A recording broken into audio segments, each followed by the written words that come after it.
Hello আসসালামু আলাইকুম সকল বন্ধুরা। আজকে আমরা যে ভিডিওটা করছি এটা হচ্ছে ইয়ামাহা এফজেড ওল্ড ভার্সনে এর ক্লাচ প্লেট আমরা চেঞ্জ করব। ক্লাচ প্লেটের সঙ্গে হব সেন্টার দুটো খারাপ হয়ে গেছে, ওই দুটো আমরা চেঞ্জ করব। তো ফিটিংয়ের ভিডিও এটা বুঝতে পারছি। বেসিক্যালি খালি আমরা এই যে জিনিসগুলো সঠিক ফিটমেন্ট কেমন করে হয়, কোনভাবে ফিটিং করলে সঠিক যে পদ্ধতি তাতে ফিটিং করলে পারে লংজিভিটি হবে জিনিসটা, সেইটা কোম্পানি রেকমেন্ডেড আমরা করব। আমরা এই দুটোকে আগে মিলিয়ে নেব, এর মধ্যে কোনো ডিসপুট আছে কিনা, ছোট বড় কিছু আছে কিনা মিলিয়ে নেওয়ার পর আমরা ক্লাচ হবটা বসাবো। ক্লাচ হবটা বসানোর পর ওতে একটা লক নাট দিয়ে আছে 19 নম্বর গুটি কিংবা রিং রেঞ্চ দিয়ে আমাদের টাইট করতে হবে। ওটা আমরা এখন লক নাটটা লাগিয়ে টাইট করব রেঞ্চটা।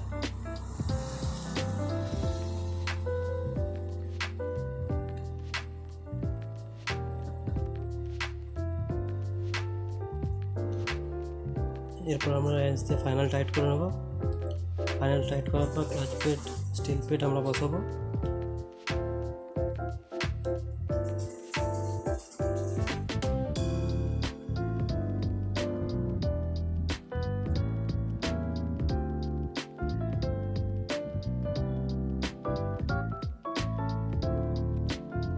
দেখতে হচ্ছে এখানে সব আমাদের নতুন পার্টসগুলো রাখা আছে, আমাদের রেঞ্চগুলো স্পেশাল রেঞ্চ সব রাখা আছে। এটা হচ্ছে ক্লাচ সেন্টার, এটাও আমরা নতুন লাগাবো এতে। এর পুরনো যে ক্লাচ সেন্টারটা ছিল ওতে পুরো দাগ পড়ে গেছিলো, গাড্ডা হয়ে গেছিলো, গাড্ডা মতন হয়ে গেছিলো, যার জন্য আমরা এগুলো চেঞ্জ করতে হবে। যদি আপনি ক্লাচ প্লেট চেঞ্জ করছেন তার সঙ্গে এগুলো যদি খারাপ হয়ে যায়, চেঞ্জ না করেন, তখন আপনার গাড়িতে সেরকম পিক আপ আসবে না, আর ক্লাচ প্লেট বেশি দিন টিকবেও না। তো ক্লাচ প্লেট চেঞ্জ করার আগে সব জিনিসগুলো আমাদেরকে ভালোভাবে খুঁটিয়ে দেখে নিতে হবে যে এই জিনিসগুলোর মধ্যে কোনো জিনিসের প্রবলেম আছে কিনা, এগুলো চেক করে নিতে হবে আমাদের গাড়ি। এটা হচ্ছে পুরোনো ক্লাচ সেন্টার।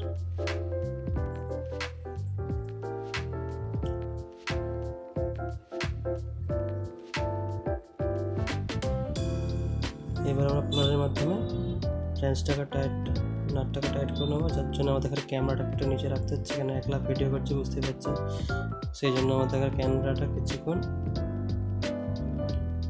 হোল্ড করে রাখতে হবে। ওটাকে টাইট করে নেওয়ার পর আমরা আবার ভিডিও কন্টিনিউ করবো। একবারে সম্ভব হচ্ছে না ভিডিওটা করা, এক হাতে রেঞ্চটা টাইট করতে পারা যাবে না, সম্ভব না।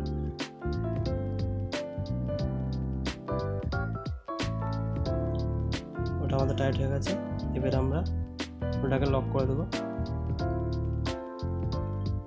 ওটা লক করে দেওয়ার পর আমরা এতে স্টিল প্লেট আর ক্লাচ প্লেট ইনস্টল করবো স্টেপ বাই স্টেপ।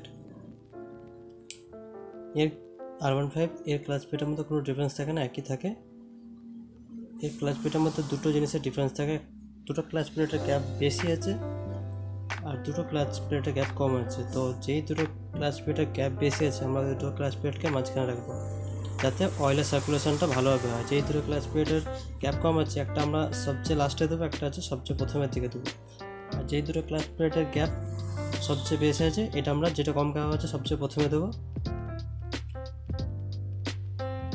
তারপর স্টিল প্লেট, তারপর বেশি গ্যাপওয়ালা মালটা আমরা একটা মাঝখানে দেবো, আর একটা গ্যাপ বেশিওয়ালা মালটাকে এরপরে দেবো।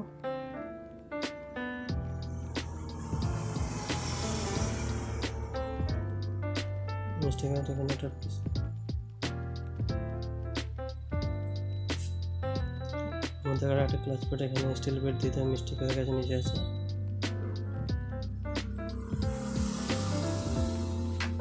এটা তো কমপ্লিট আছে, এবার আমরা ক্লাচ সেন্টারটাকে ফিট করব। তবে সবাই ভালো করে দেখে নেবেন, একটা ক্লাচ রডের টাইমিং আছে, আমরা পোস্ট রডটা ঢুকে নেওয়ার পর ক্লাচের এই 4টে বোল্ট 10 নম্বরগুলো টাইট করে নেওয়ার পর আমরা এটাকে পোস্ট রডের টাইমিংটা চেক করব, তারপরে আমরা ইনস্টল করব। অবশ্যই এটা মনে করে রাখবেন, যদি আপনি এটা না লক্ষ্য করে লাগান আপনার ক্লাচ হার্ড হয়ে যাবে, ক্লাচ লুজনেস থাকবে না, এটা পরে প্রবলেমও ক্রিয়েট করতে পারে আপনার গাড়িতে। পুয়ার পিক আপ থাকবে, পিক আপ খুব একটা সুন্দর থাকবে না। আমরা পোস্ট রডটা ঢুকিয়ে নেব, তারপর একটা বল থাকে, বলটা আমরা দিয়ে দেবো। এবার আমরা ক্লাচ সেন্টার ফিট করব। ক্লাস সেন্টারটা আমরা ফিট করে দিলাম। এবারে আমরা এতে স্প্রিং আর 10 নম্বর বোল্টগুলো দিয়ে দেবো স্টেপ বাই স্টেপ, যেমনভাবে ফিটিং করা ছিল সেইভাবে।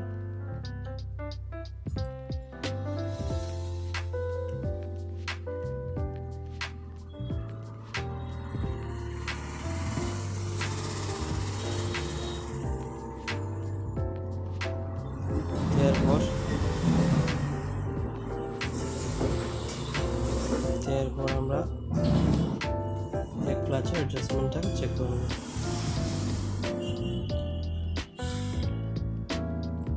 অনেকজনে কী করে অ্যাডজাস্টমেন্টটা ঠিকঠাক করে যেমন ক্লাচ প্লেট খুলে আবার নতুন ক্লাচ প্লেট লাগিয়ে দেয়, তারা বুঝতে হবে না ক্লাচ কেনা থেকে মানে কিছুদিন চলবে, 10-15 দিন 20 দিন 1 মাস চলবে, তারপরে ক্লাচের ফোর্স থাকবে না, ক্লাচ লিভারের মতো কোনো প্রিপ্রেস থাকবে না, ক্লাচ ফুল টাইট হয়ে যাবে, আপনার গাড়ি আগাবে না। অনেকবার এরকম ভুলভ্রান্তি করে মিস্ত্রিরা, আমাদের কাছে সেটা চেক করে নিতে হবে যে আমরা সঠিক পদ্ধতিতে লাগাবো জিনিসটা, তাহলে আমাদের কাজটা বেশি প্রবলেম ক্রিয়েট করবে না, একবারে সাকসেস হয়ে যাবে।